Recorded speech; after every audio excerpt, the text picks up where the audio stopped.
नमस्ते सबैजनालाई मेरो मिनी ब्लगमा हजुरहरूलाई स्वागत छ। आज चाहिँ मैले आटाको ढेँडो बनाएर खान गइरहेको छु, त्यही पनि प्रेसर कुकरमा। कसैले यस्तरी खाएको देख्नु भएको छ? मलाई हेर्नु न, मलाई कति ढेँडो खान मन लागेको। त्यति बेला फेरि मसँग कोदोको पिठो पनि थिएन, अब केही काम चलाउँदा गर्नै पर्यो। अनि मैले आटाको बनाएर खान्छु भने सोचेँ। त्यसलाई पानीमा मिक्स गरेँ, आटालाई मजाले पातल पातलो बनाएर। त्यसपछि कुकर बसालेँ, घिउ हाल्दै थोरै, अनि त्यसलाई एकछिन तात्न दिएँ। त्यसपछि चाहिँ मैले त्यो पानीमा मिक्स गरेको त्यो पिठो घोलेको त्यो चाहिँ अब म त्यो कुकरमा हालेर एकछिन चलाएर अलिअलि पातलो भए जस्तो लाग्थ्यो। अनि त्यही भएर चाहिँ मैले हल्का अझै मिक्स गरेँ। हल्का अलि बाक्लो हुन्छ होला, अनि हुन्छ कि भनेर मैले चाहिँ, अब मलाई थाहा छैन नि त, मेरो फर्स्ट ट्राई हो है फेरि कुकरको ढेँडो, कुकरमा बनाएर खाएको ढेँडो। मम्मीले यो थाहा देख्नुभयो भने मलाई मार्नुहुन्छ। के गर्नु त, आफूले खान परेपछि गर्नै पर्यो। अब मलाई अब मम्मीहरूले अब पुरै पानी बसालेर कराईमा हो कि अब प्यानमा बनाएर पुरै माडेर मस्काएर खानुहुन्छ है। अब मलाई त्यस्तो गर्न आउँदैन, कसरी के गर्ने थाहै छैन। त्यही भएर मैले कुकरमा 2-3 सिटी लगाइदिएँ। अब खोलेर हेर्दा त अब यस्तो गिलो न गिलो भयो। अब यसलाई पानी त सुकाउनु पर्यो। अनि फेरि मैले अब मम्मीकै जुत्ती लाएर मस्काउन थालेँ। मस्काएँ, जति मस्काउँदा नि हुँदैन। फेरि कति मस्काएको छु हेर्नु नि, त्यहाँ म जति मस्काउँदा नि नभएर मैले चाहिँ पिठो थप्दै मस्काउँदै गरेँ, त्यही पनि भएन।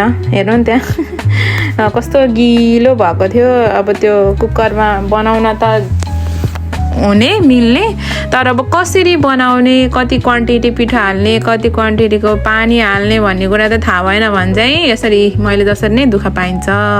मैले चाहिँ पिठो हाल्दै फेरि मस्काउँदै गरेँ।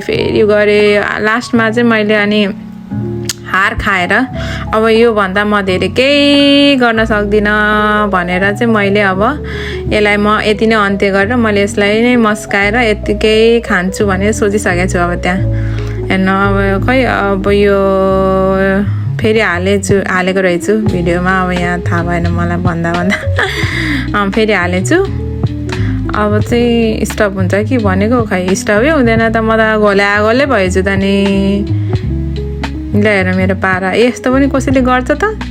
यो भिडियो मम्मीले हेर्नु भने त साँच्चीकै मलाई त मार्नु नै हुन्छ होला यो भिडियो हेऱ्यो भने त। ए बा, मैले हेर ढेँडो खाना पकाएर खान नजानेर यस्तो छ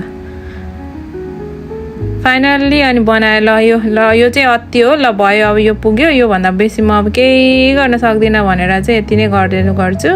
त्यसपछि चाहिँ यो चाहिँ ग्रेभी थियो मासुको, अनि यो ढेँडो, अनि काँक्रो। ल हेर्नु ढेँडोको पारा कस्तो भयो। मलाई हाँस उठेछ भिडियो बनाउँदा नि, आफैलाई कस्तो त्यो हुन्छ नि, के गरेँ मैले, के गरिरहेको छु भनेर मलाई यस्तो कमेडी लागिरहेको छ कि आफ्नै भिडियो हेरेर।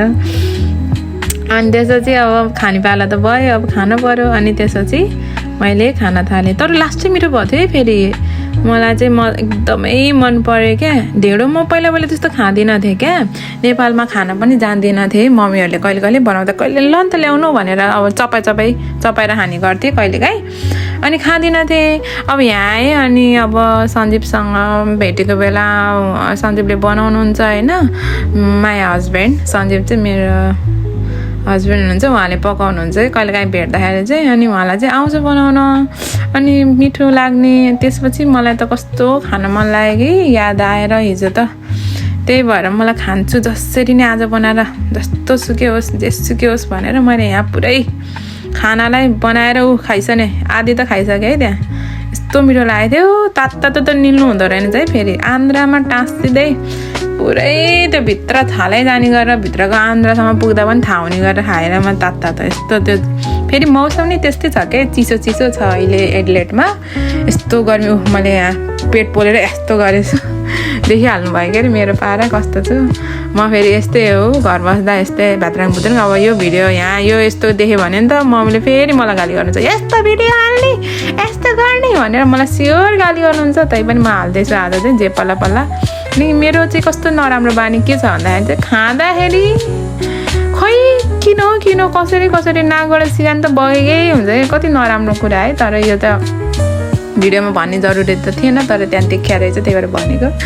मलाई आफ्नै भिडियो हेरेर म हाँसिरहेको छु क्या, यस्तो पनि हुन्छ भन्दै। यहाँ हेर्नु न, धेरै तातो भएर हो कि के हो कि खाएँ मजाले मलाई त मिठै लाग्यो के अरे अब फर्स्ट टाइम लाइफमा बनाएको आँटाको ढेँडो त्यही पनि अब मिठै हुँदो रहेछ भन्ने भयो मलाई चाहिँ मेरो भिडियो हेरेर चाहिँ कोही पनि नाच्दिनु होला हाँस मलाई भने झन् हाँस्दिनु होला तर अब यस्तै रहेछ क्यानो एक्लै भएपछि अब जति जे सकिन्छ जति जानिन्छ त्यही गर्ने हो अब भोक लागेको बेलामा के भन्छ त्यसलाई केही देखिँदैन भने जस्तै भइरहेको यहाँ हेर्नु न यहाँ भोक लागेर खाएर मैले सबै सक्छु कि यो पुरै सक्छु पुरै भ्याउँछु होला मैले यति मिठो भएको थियो मेरी मम्मी नकराऊ है मलाई नकराउनु है मम्मी मलाई यो भिडियो हेरेर गाली चाहिँ नगर्नु अब म यो भिडियो चाहिँ पोस्ट गर्न जाँदैछु अब के गर्नु अब हाल्न मन लाग्यो कि मलाई चाहिँ फर्स्ट टाइम गरेको नि त यस्तो उल्टो काम त्यही भएर मलाई चाहिँ हाल्न मन लागेर है मम्मी मेरो mummy I love you mummy thank you mummy thank you guys यति लास्टसम्म भिडियो हेरेर मेरो मनोरञ्जन गर्नुभयो होला ल थ्याङ्क यू बाई बाई